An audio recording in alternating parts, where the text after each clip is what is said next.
If money is evil, then that building is hell. This is the most obnoxious group of money-hungry, low IQ, high energy, jackrabbit, fucking wannabe, big time, small time, shit talking, bothersome, irritating bunch of motherfuckers I have ever had to endure for more than 5 minutes. Rainbow Six Siege is still one of the most unique, creative, and complex FPS games in the multiplayer genre. There is a reason why there aren't any games attempting to replicate the approach that Siege takes with operators and gameplay. It doesn't only need to be unique from Siege, but it also demands creativity and the same level of complexity Siege has. But just because your game is unique, complex, and demands creativity from you, it does not mean your game is perfect. Look, I don't play this game as much as I used to, and I'm not here to tell you that this game is it's dead, or it's dying, or it's just so bad. It's far from it, but every time I hear news about this game, it always disappoints me. On one hand, this game is still fun, and it has features that old Siege never had,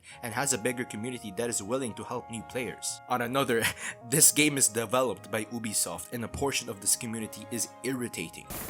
Oh hell no, they're here already. Why is Hawkeye so special? Why is he team An killing me? expert acrobat, military trained combatant, and master assassin. Bro, Hitman could kill this guy, so... Don't get me wrong, Ubisoft, like any other studio, are capable of making great changes in this game. They even announced a Blackbeard remaster / rework, but why are we doing ridiculous changes like the Frost rework, a Dokkaebi rework, and just terrible monetization? Now, the Frost rework still angers me a bit to this day. Just look at this clip from Bolo.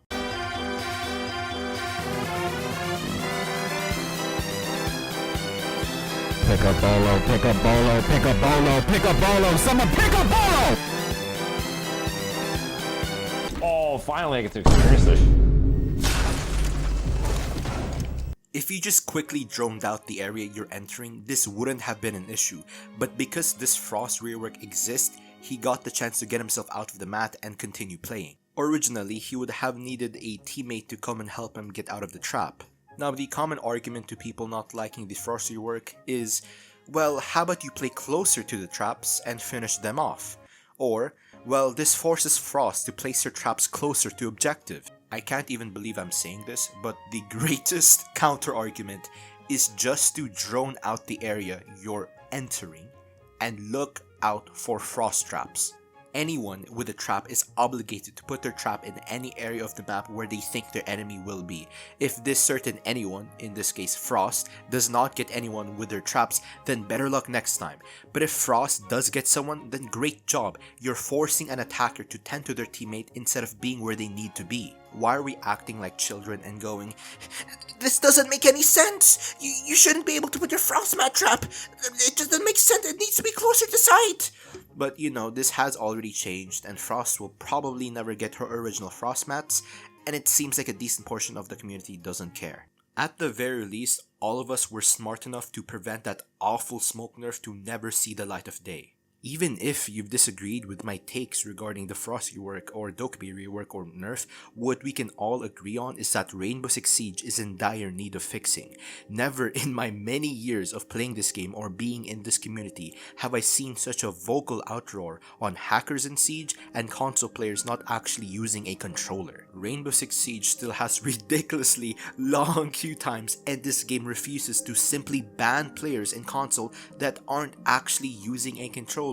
Why aren't you banning these players? Why isn't there any urgency to solve the hacker issue? Ubisoft confidently showing Frost's rework to an audience and getting booed is embarrassing. The fact that hackers are blatantly hacking because they probably know they won't get banned is embarrassing. The fact that you're collaborating with Payday 3 to make a new bundle in the game while all of these issues are present in the game is embarrassing. The fact that there are people like this commenting and replying is embarrassing. I am probably covering the mere surface of Siege's problems as I am not actively playing this game. There are people that are more informed than me that can list even more issues in this game. But either way, Siege cannot be fixed overnight, and it certainly can't be fixed in one singular update. Even if they release the greatest operator of all time, it won't remove the fact that this game has issues with hackers, console players, and balancing decisions. What we need, and I can't even believe I'm saying this, what we need is Operation Health 2. a season dedicated to fixing the game and polishing it to address the game's several issues. Let me make this clear. This will require a lot of time and patience, but I assure you that people will appreciate a game that can be properly played. A game can be one of the best, but if it's full of hackers and is riddled with major and minor issues, then it won't matter how fun the gameplay is or how unique the game is. I recently came back to Siege, and yes, I'm still having fun. Despite me solo queuing everything and not being as good as I used to be, I can still manage to have fun and see the good in this game. I'm a massive fan of Rainbow Six Siege, and because of that, I need to be harsh on this 9-year-old game because something has to change. The constant cycle of taking 1 step forwards and 5 steps back is irritating, and there's one group of people to blame for this downfall. Esports! Feature Paulo here. Now that information has been released by Ubisoft on the new operator, Dokui's nerf, and just overall changes, I am here to take over and tell you what I think about the new changes and if I still stand by my previous points. Yes, ladies and gentlemen, I am willing to change my opinions and not just die by my current ones. Scopos is an interesting operator. The fact that there are humanoid robots in Siege is a bit odd coming from an older player, but I have to give Ubisoft credit.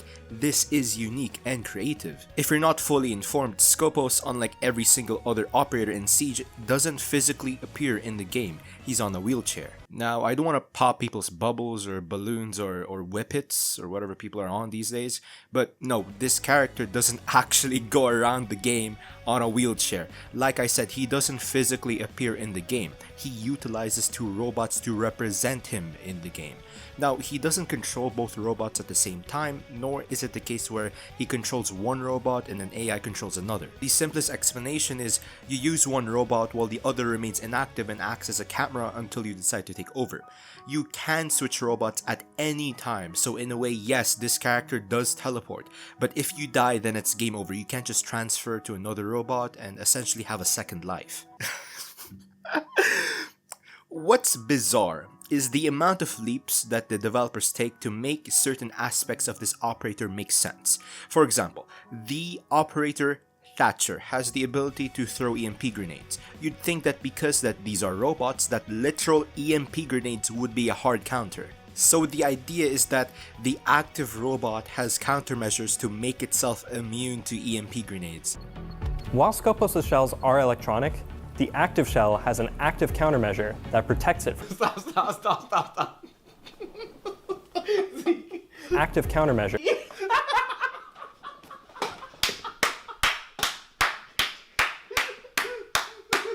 What the fuck?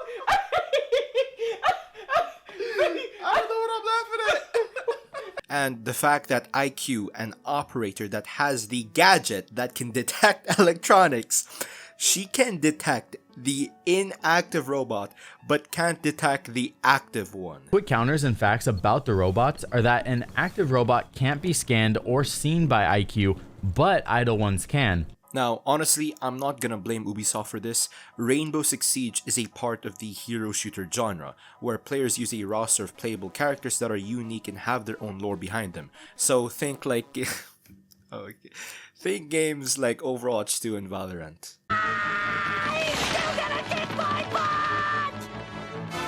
How many times do we have to teach you this lesson, old man? For every kill you get, I'll give you an ooh.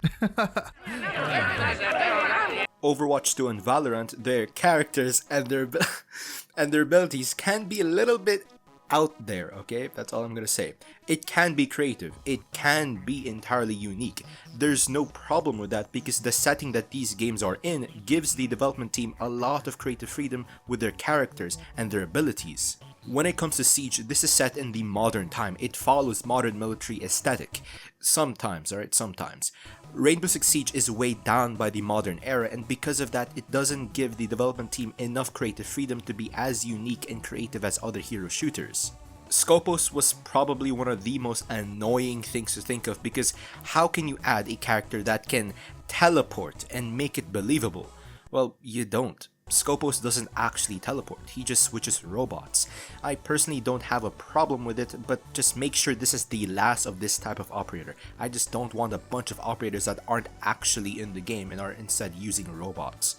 Now, I don't want this video to be even longer by me summarizing what the changes are and going, wow, Ubisoft! Ubisoft is bad, okay? Ubisoft is bad. Or I just go, wow, Ubisoft is good. W Ubisoft, bro. We are literally so bad. I think what Ubisoft Montreal needs to do is just take a break from making operators and just fix the game. What I mean when I say fix the game is clean the hackers, clean the non-controller users off of consoles entirely, rework any maps you want to rework any operators you want to rework, remaster the looks of any operators, fix all the bugs, fix the menus if you want. Just overall make Siege a better game before moving in and making another operator. I'm not gonna sit here and pretend that the Rainbow Six Siege community is the smartest, because they aren't, but it's a good idea to hear the community out, hear what the players want, and see what you can work off of. This is not me trying to discredit the hard work of the developers, but I think Rainbow Six Siege just needs to stop and breathe. Like I said, I'm a huge fan of Siege. I wish nothing but the best for Siege, and honestly, the fact that Ubisoft managed to maintain this game and even gain a larger audience than before is impressive. But please, just take a break and hopefully make the right calls when it comes to balancing. Just overall, polish and iron the game out before adding new content like operators and maps.